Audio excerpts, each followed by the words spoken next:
Assalamualaikum warahmatullahi wabarakatuh. Bismillahirrahmanirrahim. Alhamdulillahirabbil alamin. Wa bihi nasta'inu ala umuri dunya waddin. Wassalatu wassalamu ala asyrafil anbiya'i wal mursalin. Sayyidina wa maulana Muhammadin wa ala alihi wa sahbihi ajma'in. Rabbi shrah li sadri wa yassir li amri wahlul 'uqdatam min lisani yafqahu qawli amma ba'du. Baik, perkuliahan hari ini kita buka bersama-sama dengan membaca lafaz basmalah. Bismillahirrahmanirrahim. Baik, mahasiswa HKI semester 4 kelas A dan B. Oke, hari ini kita kembali hadir di MKVT Munaka 2 yang sudah memasuki pertemuan ke-12. Oke ya. Berarti sudah tinggal berapa kali pertemuan lagi? Sudah tiga kali lagi ya. Dan tidak tahu nanti perkembangannya bagaimana. Kita lihat saja. Jadi hari ini tanggal 11 Mei, hari Senin. Dan untuk yang HKIB, yang tadi HKIA ya, Senin tanggal 11 Mei. Yang HKIB ini akan ditayangkan pada hari Kamis tanggal 14. Dan perlu juga saya kabari bahwa nanti tanggal 14 sebenarnya di kalender akademik atau di kalender umum itu ada tanggal merah ya. Masuk tanggal merah itu masuk libur kenaikan Isa Al-Masih. Ya, pertanyaannya Pak, masuk nggak itu ya? Saya bukan. Karena kita masuknya online, jadi demi efektif keefektifan keefektifan waktu, karena nanti akan bersamaan akan berhubungan dengan ujian akhir semester, maka untuk hari Kamis tanggal 14 tetap masuk ya, tetap masuk. Mohon maaf, tetap masuk karena untuk menjaga uh, kesinambungan sehingga tidak perlu lagi ada masalah ketika nanti tanggal 15 Juni ya, perhatikan berdasarkan kalender akademik tanggal 15 Juni akan diadakan ujian akhir semester 15 Juni 2026 sampai tanggal 23 ya. Kok 23 Pak? Molor amat. Ya karena tanggal 16 Juni itu libur 1 Muharram tahun baru Islam. Jadi kan itu jadwalnya sudah fix, sudah tetap, sudah definitif. Jadi kalau sekarang hari ini tanggal 11 dan tanggal 14 tetap tidak masuk atau mungkin libur, akan berpengaruh pada jadwal berikutnya. Jadi saya terpaksa masuk. Ya itu keuntungannya yang kalau kita hari ini ujian kuliahnya online. Itu keuntungannya. Jadi tidak perlu hadir di kelas, tidak perlu berhubungan dengan waktu perkuliahan secara aktif, secara luring, dan itu bisa adaptasi, bisa diadaptasikan. Jadi gampang ya. Jadi itu pengumuman dari saya mengenai jadwal minggu depan. Jadwal nanti hari Kamis. Tetap masuk tanggal 14. Karena tidak ada masalah karena kita tetap hadir secara online. Absen juga online, perkuliahan juga online. Tidak ada masalah. Oke. Sekarang kita lanjut ke materi hari ini yaitu materi tentang perwalian. Ya. Baik, saya langsung. Dan perlu diketahui hari ini tidak ada tugas, jadi kita free. Oke, kita lanjut ke modul ya. Bentar ya.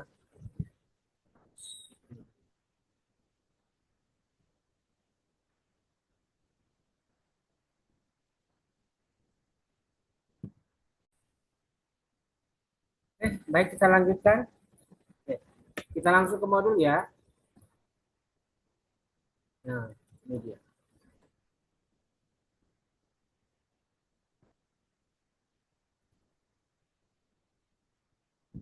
Nah, ini materi 9 perwalian.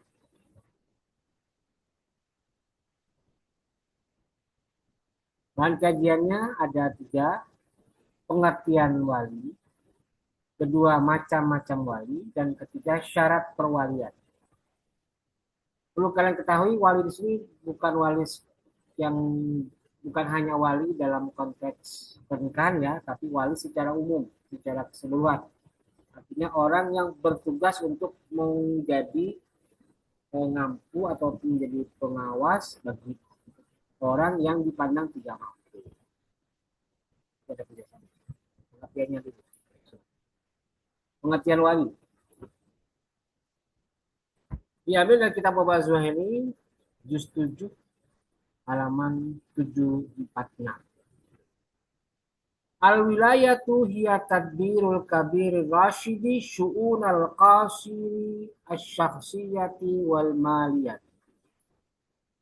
Jadi yang dimaksud dengan wilayah atau perwalian adalah tadbirul kabir rasyidi, pengaturan atau pengurusan orang dewasa yang sudah cakap, syu'un al-qasiri asy-syakhsiyati wal maliyati, terhadap urusan orang-orang al-qasim yang kurang,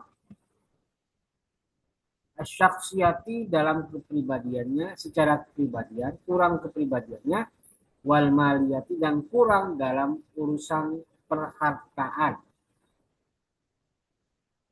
Jadi itu wali yang mengurusi urusan-urusan yang dianggap tidak mampu dilakukan oleh orang yang qasir, baik urusan pribadi atau syakhsiyah maupun urusan ekonomi atau maliyah. Qasir itu siapa? Wal qasiru, adapun orang qasir dimaksud tadi adalah man, yaitu orang lam yastakmil, yang tidak sempurna ahliyatal adai, kemampuan atau kecakapan untuk bertindak secara hukum. Sawaun, sama saja akana sama saja yang man tadi fakidan, tidak punya kemampuan atau kosong laha bagi ahliyatul ada, kaghairil mumayyizi, seperti orang yang belum tamyiz, belum cukup umur, amna pisuha, atau orang yang kurang ahliyatul adanya, kal mumayyizi, seperti orang yang sudah mumayyiz atau sudah cakap cukup umur. Jadi kos itu bisa juga orang yang memang belum balik, belum tamyiz, belum akil, ataupun dia sudah akil balik, sudah mencapai umur dewasa, sudah mencapai umur umur mukallaf, tapi karena ada kekurangannya secara mental, secara fisik dan lain sebagainya, maka dia dipandang tidak mampu. Nah, itu qasir. Ya. Nah, sekarang itu pengertiannya tadi, perwalian. Sedangkan macam-macamnya sekarang. Macam-macam perwalian.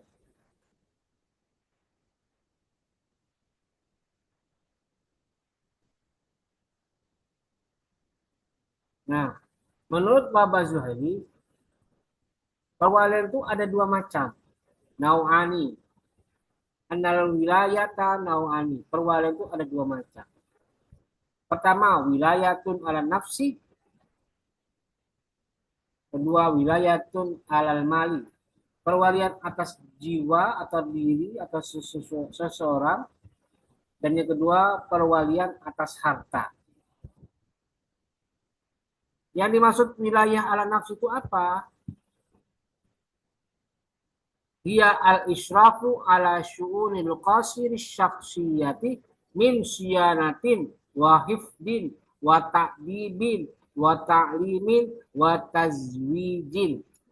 Yaitu pengurusan seseorang yang dianggap mampu atas urusan-urusan orang yang tidak mampu, min siyanatin dari menjaga, merawat, wahifdin dan memelihara, wa ta'dibin dan pengajaran, wa ta'limin dan pendidikan, wa tazwijin dan perkawinan. Jadi semua hal yang berhubungan dengan syaksiyah, urusan privat, pribadi, itu diurus oleh wali yang pertama tadi al-wilayah ala nafsi, diurus secara menyeluruh. Sedangkan yang kedua awal wilayah ala mali, dia al-israfu ala syu'unil qasiril maliyati min istisma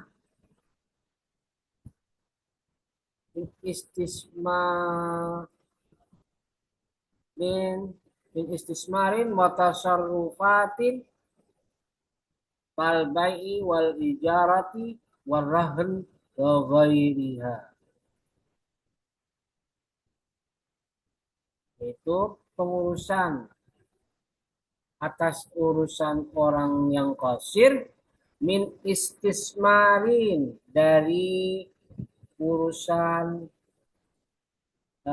apa ya, penghasilan, wa tasarrufatin dan perputaran, maksudnya perputaran ekonomi ya, kalbai seperti jual beli, wa ijarati dan persewaan, warahan dan gadai, wa ghairiha dan lain-lain. Jadi urusan harta, perwalian atas harta itu berarti diuruskan hartanya berhubungan dengan bagaimana pengelolaan hartanya, bagaimana kalau diinvestasikannya, bagaimana pengawasan atas usahanya dan lain sebagainya. Itu ijarah, gadai dan lain sebagainya. Nah, itu perwalian yang kedua, perwalian atas harta. Nah, sekarang kita langsung ke perwalian atas diri seseorang. Al-wilayah itu al-nafsi. Siapakah yang dianggap sebagai orang yang berhak untuk menjadi wali bagi seseorang yang dipandang tidak mampu tadi? Menurut mazhab Hanafiyah, yang pertama, siapa dia? Yang pertama, huwal ibnu, anak. Sumal abu, bapak. Sumal jadu, kakek. Atau abul ab, bapaknya bapak. Sumal aku, kemudian saudara. Sumal amu, kemudian paman. Jadi urutannya yang menurut mazhab Hanafiyah itu pertama harus anak. Misalnya bapaknya sudah terserang sakit jiwa, tiba-tiba hilang ingatan, tiba-tiba jadi sakit. Maka yang berkewajiban itu adalah anaknya yang menjadi wali, ala nafsi. Kemudian ayah, kakek, saudara laki-laki dan paman.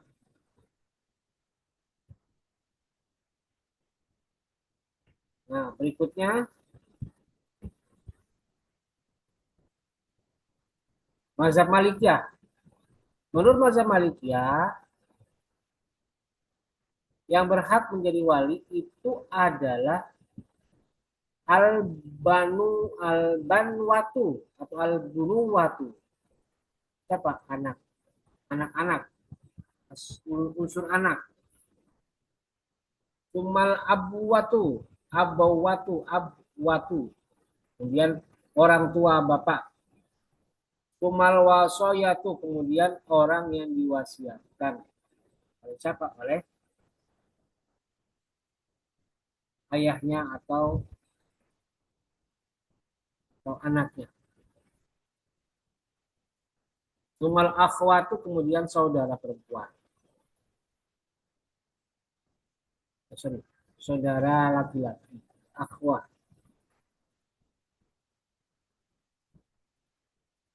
Ikhwati itu perempuan. Sumal jadu datu kemudian kakek. Sumal amu matu kemudian paman.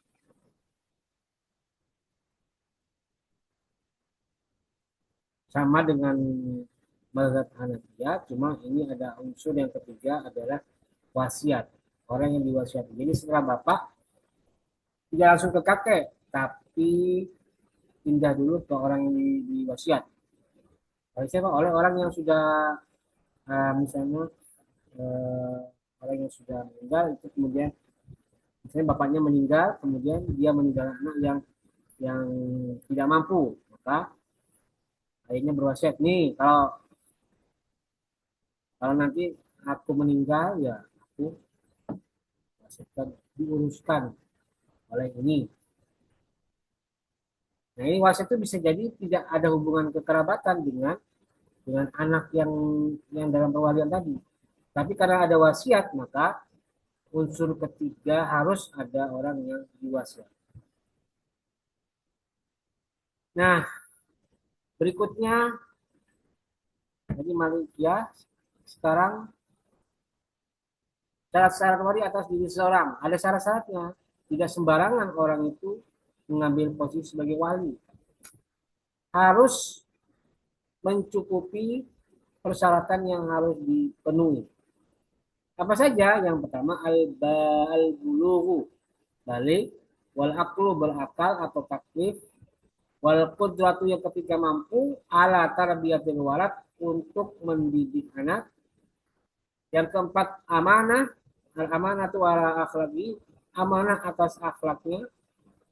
Dia bisa menjaga amanah untuk merawat akhlak anaknya, anak ini, anak yang diwalikan. Dan yang kelima wal islamu fi haqqil maula alaihi al muslimu al muslimat, harus beragama Islam sama dengan agama apa namanya, orang yang di dalam perwalian. Yang sama, tidak boleh beda agama. Nah itu syarat wali bagi nafsi tadi. Nah berikutnya ada persoalan. Bagaimana rentang waktu yang diberikan dalam masa perwalian? Ternyata ada batas waktunya. Berakhirnya masa perwalian atas diri seorang. Di halaman 749 disebutkan tantahi al-wilayatu ala nafsi fi ra'yil hanafiyati fi haqqil gulami bibulughihi khamsu asyarata sanatan au bizuhuri alamatin min alamatil bulughi at-tabi'iyati. Jadi menurut mazhab Hanafiyah berakhirnya perwalian itu adalah pada usia 15 tahun. Maksimal 15 tahun. Atau munculnya tanda-tanda balik secara karakteristiknya. Misalnya, dia belum 15 tahun, tapi dia sudah mimpi basah. Atau dia sudah head. Atau dia sudah menunjukkan tanda-tanda balik. Jadi dia sudah dianggap berakhir perwaliannya. Karena dia sudah dewasa, sudah balik.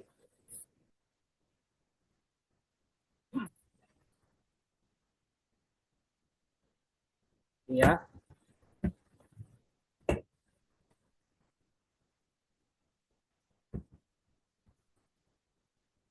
12 tahun ya.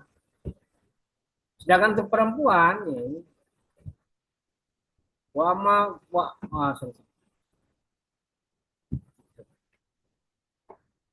Wama pihakil usia untuk yang perempuan patan tahi hadil marhalah bizawajiyah. Berakhirnya kalau sudah nikah bizawajiyah pernikahannya si perempuan tadi atau perempuan yang diwalikan itu. Karena apa? Ya karena dia sudah menjadi tanggung jawab dari suaminya. Berakhir sudah.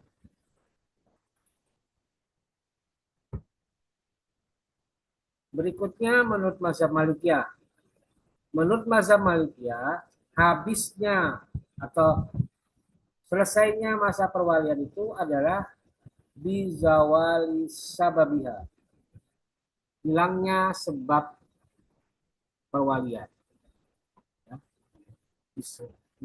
Bizawali sababiha. Nah, apa sebab perwaliannya? Wasababuha, sebabnya adalah asyigharu, masa kecil, usianya. Wama fi maknahu, dan yang ada di dalam ayat. Jadi maksudnya gini,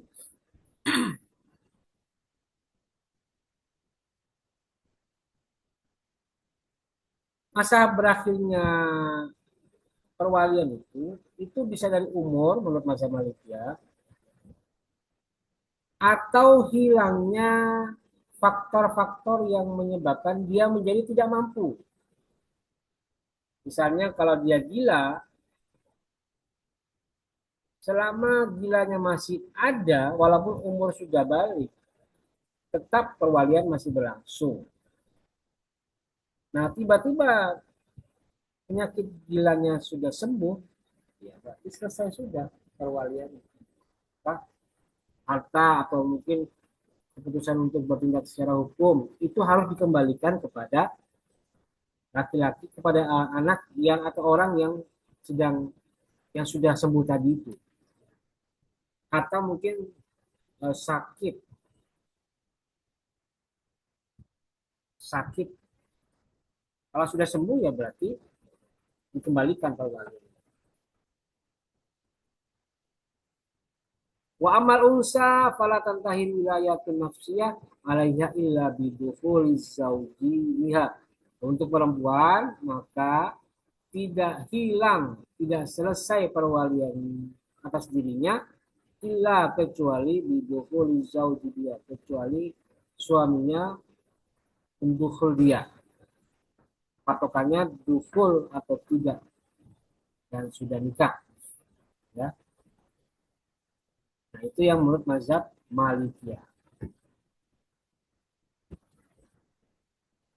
Nah, sekarang untuk yang berikutnya adalah perwalian atas harta benda.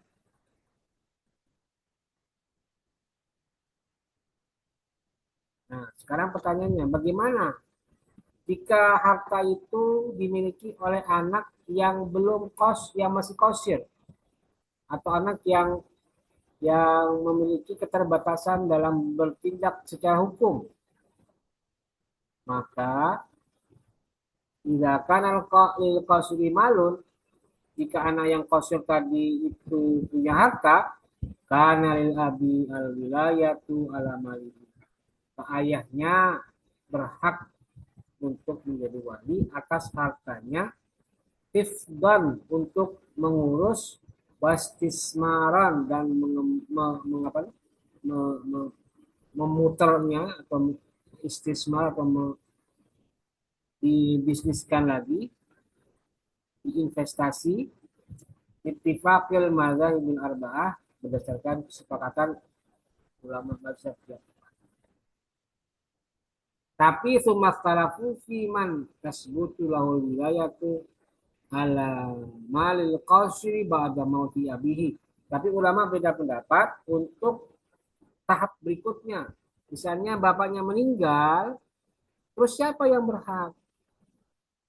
Ini beda pendapat. Menurut Hanafiyah yang berhak adalah umali wasihi, orang yang diberi wasiat oleh bapaknya ya tentu ya. Tapi setelah itu tidak boleh orang orang lain, apa tidak boleh saudara atau boleh kakek, tapi harus ke orang yang diwasiati dulu. Baru sumalil jadi berikutnya boleh kakek atau abul abi, bapaknya bapak. Kemudian baru itu sumali wasihi, kemudian orang yang diberi wasiat oleh kakek. Sumalil qadi, kemudian baru kemudian dilimpahkan kepada hakim, dan fawasiyahu juga berikutnya adalah hakim memberi wasiat kepada orang lain untuk mengurusnya. Jadi urutannya harus begitu ya Hanafiya ya. Pertama setelah bapak itu orang yang dapat wasiat dari bapak, kemudian baru kakek, kemudian habis itu orang yang dapat wasiat dari kakek, kemudian hakim, kemudian orang yang dapat wasiat dari Malikiyah. Sedangkan menurut Hanafiyah. Sedangkan menurut Malikiyah dan Hanabilah, perwalian anak itu bapak. Pertama bapak, kemudian orang yang dapat wasiat dari bapak, kemudian hakim, habis itu hakim, atau orang lain yang menggantikan kedudukan hakim. Atau siapa? Ya, bisa jadi kalau zaman sekarang ya berarti ada ininya, ada lembaga khusus, misalnya lembaga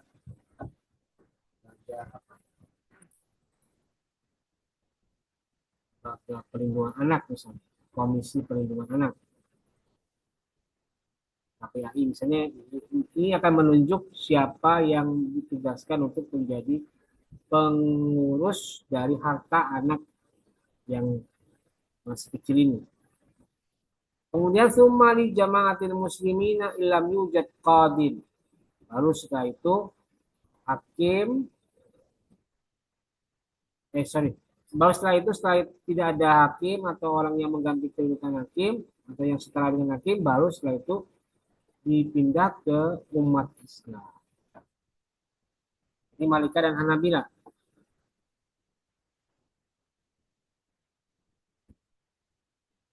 Nah, sedangkan menurut Syafi'iyah, pertama adalah bapak, kemudian kakek, kemudian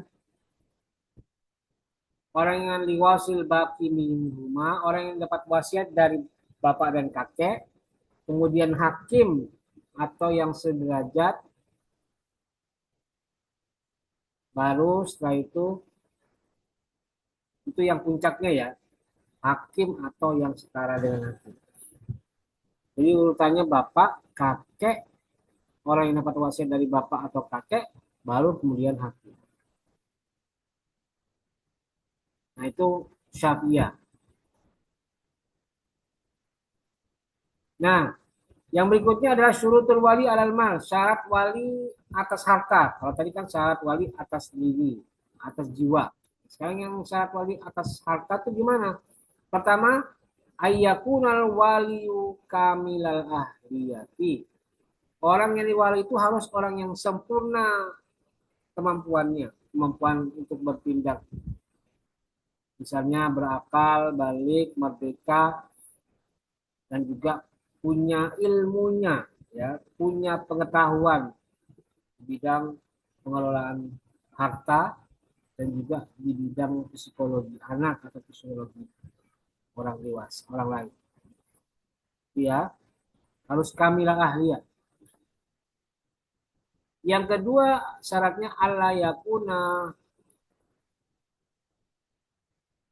sapihan mubaziran mahjuran alaih. Yang kedua syaratnya orang itu tidak dungu sapi dan tidak mubaziran, mubazir, suka menghambur-hamburkan uang, mahjuran. Mahjur itu berarti orangnya tidak bisa mengatur harta dirinya, tidak bisa mengurus hartanya sendiri. Jadi orang yang boros, orang yang uang itu tidak seperti benda yang harus dijaga, kayaknya gampang gitu, gampang keluar, gampang masuk. Itu tidak memenuhi syarat.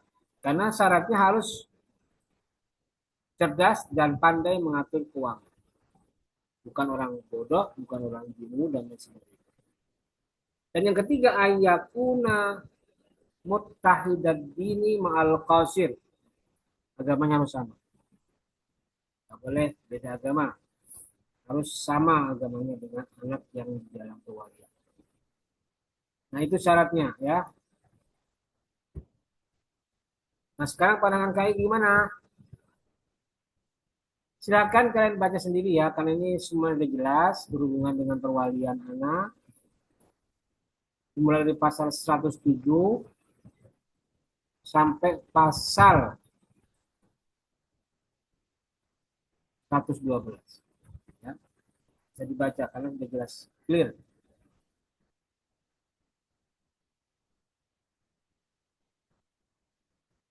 Oke,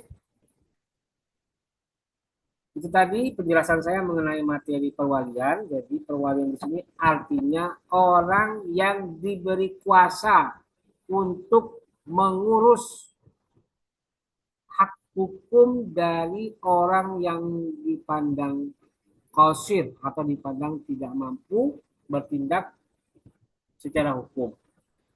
Qasir itu sendiri ada orang yang satu punya sudah belum mencapai batas umur balik.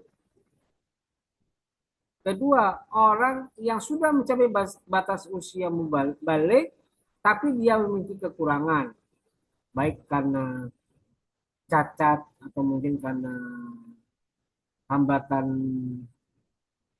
hambatan psikologis, ya, ada penyakit dan lain sebagainya, sehingga dia tidak bisa secara dewasa untuk mengurus dirinya maupun mengurus hartanya, sehingga harus dibebankan kepada orang yang menjadi wali. Jadi wali di sini bukan sekedar wali nikah ya, tapi wali yang bertugas mengurus harta dan diri orang yang dianggap tidak mampu. Jadi itu tadi ya penjelasan saya mengenai perwalian. Semoga bisa dipahami. Jika ada yang ingin ditanyakan, bisa kalian tulis kolom komentar, baik yang ada di channel YouTube maupun yang ada di Google Classroom. Baik, saya kira itu untuk perkuliahan hari ini dan tidak ada tugas. Dan saya akhiri. Dan mari kita tutup bersama-sama dengan membaca lafaz hamdalah. Alhamdulillahirrahmanirrahim. Terima kasih. Wallahul muwaffiq ila aqwamit thoriq. Wassalamualaikum warahmatullahi wabarakatuh.